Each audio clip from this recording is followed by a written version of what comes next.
They didn't forget my seat at the table. They removed it, deliberately, publicly, and with a smile. That night in Rome, I stood in a room of 12 silk-draped chairs, all filled, while I remained standing.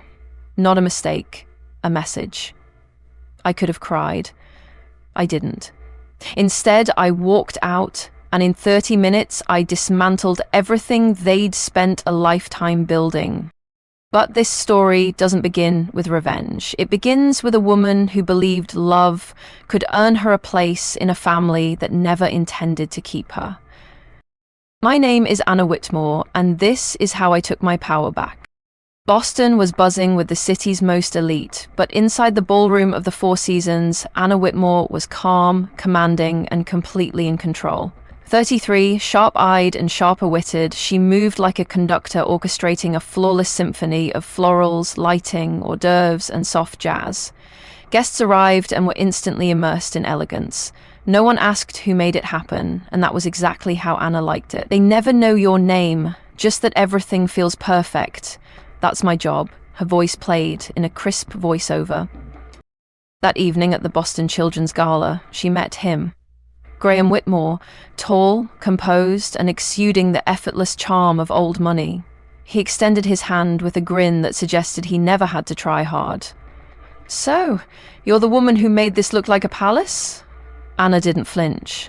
"No," she replied with a half smile. "I just made sure it didn't look like a fundraiser in a basement." He laughed, impressed. She moved on, professional and unreadable. He later handed her his card, casually suggesting dinner. She declined with grace, but not coldness. He left, smiling anyway. And he didn't give up. The courtship that followed was a montage of candlelit dinners, front-row seats at the opera, and slow walks through Beacon Hill. Graham was persistent, witty, and disarmingly attentive. Eventually, he brought Anna home to the Whitmore estate for a proper family dinner. The house was a fortress of legacy. She was met with tight smiles and calculating glances. Margot Whitmore, matriarch and perfectionist, eyed Anna like a curiosity she hadn't ordered. "Do you have any family in Beacon Hill?" she asked with a tilted glass of Bordeaux. "Just me and my staff," Anna answered, straight-backed. Margot smirked. "Self-made women are admirable, in theory." Savannah, Graham's sister, offered hollow warmth, eyes scanning Anna like a resume. Still, Graham persisted. In a candlelit rooftop dinner, he proposed. Anna, unsure but hopeful, said yes. Their wedding was the event of the year. Garden ceremony, designer gown, the press invited. As the crowd toasted, Margot clinked her crystal glass and whispered to a guest, "Let's hope she lasts longer than Graham's last investment." From the outside, Anna had it all. A fairy tale wedding, a new last name, and access to the city's most powerful circles. But behind the tall hedges of the Whitmore estate, she was ornamental, admired, displayed, but never fully accepted. She continued to grow her business, now officially rebranded as Whitmore & Co. Events, hosting Boston's most exquisite weddings and fundraisers. But inside her own family, her voice began to fade. When tasked with planning Whitmore Holdings' anniversary celebration, Anna poured her creativity into every detail. But at the family planning meeting, her ideas were swiftly edited. "We love how creative you are, dear," Margot said, tone brittle. "But this event is more legacy, less innovation." Savannah chimed in, breezy and venomous. "Just think of it as helping the family image." "Isn't that what wives do?" Graham stayed silent, thumbing his phone, saying nothing. The slights weren't just in meetings. At dinner parties, Anna was seated at the far end of the table. When asked what she did, guests were told, "Oh, she plans parties, a real knack for making things pretty." Even at events she orchestrated, like the annual Whitmore Gala, Margot and Savannah stepped into the camera frame when the press arrived, blocking Anna like a stagehand behind the curtain. Still, Anna endured with quiet poise. She was used to being underestimated. It had fueled her rise after all, but something began to curdle beneath her calm. That something took form when Graham approached her one evening in their pristine Beacon Hill kitchen. "Mom wants a 70th birthday trip," he said, almost like a corporate brief. "A week in Rome, just family. She wants you to plan it. You're perfect for it." Anna paused. Her instinct told her this wasn't just another event, it was a test, or worse, a trap. But she smiled. "Then let's make it unforgettable," she said softly, already scripting every detail in her mind. Behind her eyes, though, unease began to stir. Rome unfolded like a painting. Sunset over terracotta rooftops, glasses of Barolo clinking in candlelight, sleek black Mercedes vans lining the cobbled streets. Inside Hotel de Russi, Anna stood at the center of it all, clipboard in hand, florists in every movement. She commanded the team in Italian, florists, chefs, lighting specialists, ensuring the 7-course menu was finalized, the floral arch at Aroma was symmetrical, the linen crease-free. Every detail of Margot Whitmore's 70th birthday week was Anna's masterpiece, and yet something felt off. Vendors began reaching out about delayed payments. Anna double-checked the wires, nothing had landed. She called Graham, he answered, voice casual. "Just delays in the transfer. Italy's banking system is quirky," he said. Her gut twisted, but she nodded to no one. The next morning, while Graham showered, his phone buzzed. She never snooped, but this time her fingers moved before her mind could catch up. A message preview from Vanessa Prescott read, "Can't wait to see you in Rome. Have you told her yet?" Anna opened the thread. Months of messages, full of warmth and secrets. "I had the first ultrasound, she's healthy, photos, baby registry links, flights booked." She didn't cry. Instead, she felt time slow. Graham left later that morning to meet Preston. Alone in the suite, Anna opened his briefcase to retrieve an itinerary. What she found was the final blow. A draft of divorce papers, prepared by Whitmore family attorneys, a proposed joint statement to be read during Margot's birthday dinner. "After much reflection, we've agreed to part ways amicably." Below it, a speaking script for Graham. "Maintain empathy, position her departure as self-driven." It was all choreographed, her exit, her humiliation, already scripted. But they had made one fatal mistake. They'd underestimated her. Anna took photos of every page, backed up to the cloud. She opened her company's finance app, rerouted authorizations, and contacted Luca Benedetti at Aroma. "I need full payment control," she said calmly. Luca hesitated, then agreed. Anna's voice never cracked. "If they want to write me out of the story," she whispered to herself, "then I'll rewrite the ending."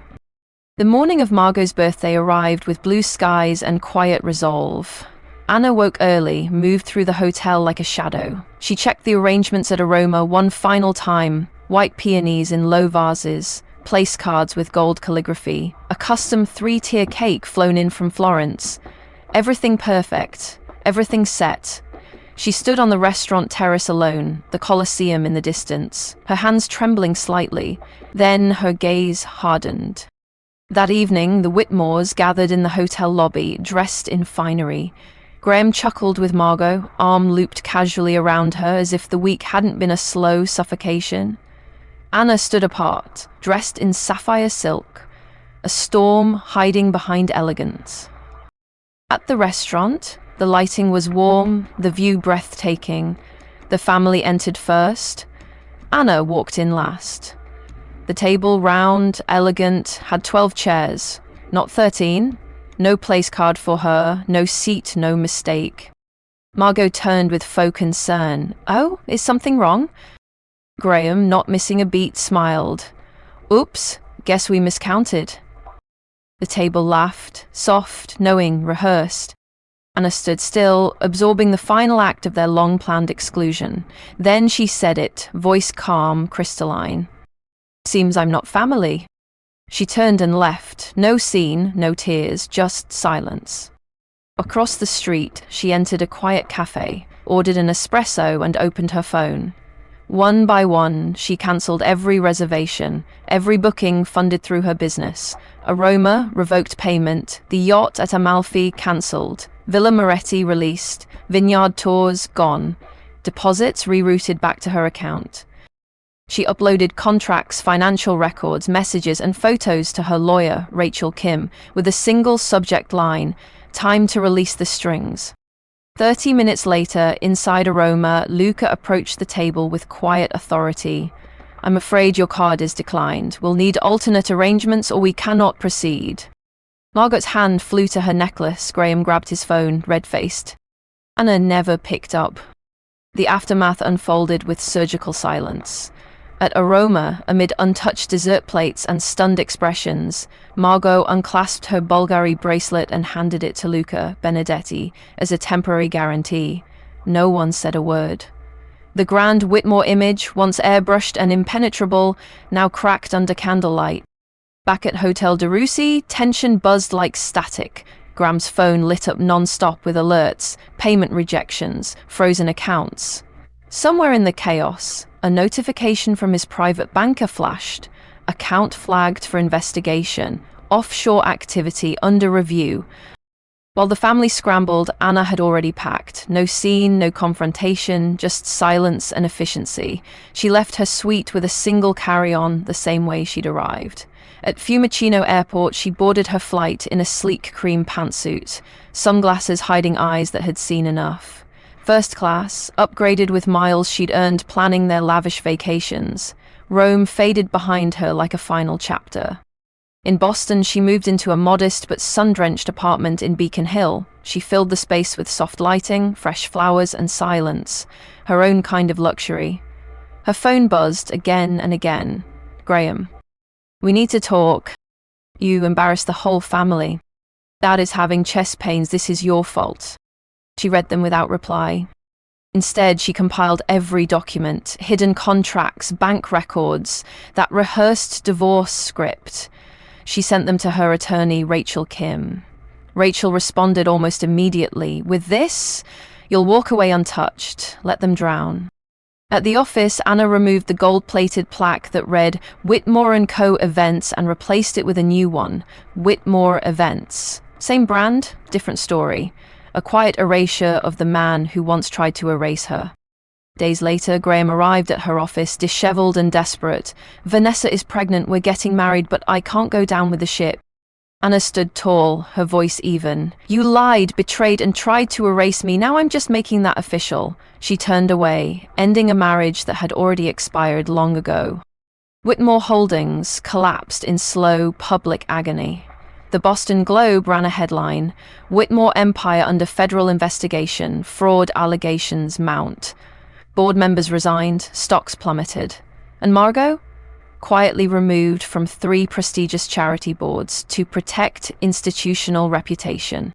Meanwhile, the society pages flashed with a new headline, Pregnant Fiancé of Embattled Heir Spotted at Back Bay OB/GYN. Vanessa, previously a quiet ghost from the past, was now center stage, but Boston's high society had no patience for messy scandals or public affairs.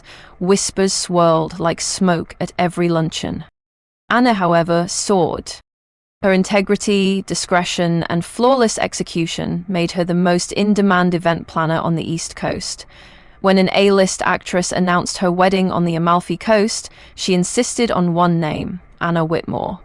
Within months, Anna and her team were walking the sunlit terraces of Positano, prepping one of the most talked-about ceremonies of the year. One morning, her inbox pinged with an unexpected name, Margot Whitmore. A polite inquiry, would you consider planning our foundation's full gala? Anna replied just as politely, thank you for your inquiry. Unfortunately, my calendar is fully booked through next year, wishing you all the best. There was no bitterness in the words, just finality. That evening, Anna stood on the balcony of a private villa overlooking the Mediterranean, dressed in white, a glass of Prosecco in hand. The sea breeze tousled her hair. She was alone, but not lonely. There was no one left to impress, no games left to play. Her voice, soft and certain, echoed in her mind. They took away my seat at the table, so I built my own. In the end, sometimes the most powerful thing you can do is quietly walk away and let the silence speak. Dignity doesn't shout, it doesn't beg, it rebuilds. Life will hand you closed doors, missing chairs, and moments that test your worth, but those are the very moments that shape who you become. Not every loss is a failure, some are freedom in disguise. If this story moved you, challenged you, or made you think twice about your own worth, leave a comment below. I'd love to hear your thoughts. And if you're not already, hit subscribe to join me for more stories that speak to strength, scars, and starting over.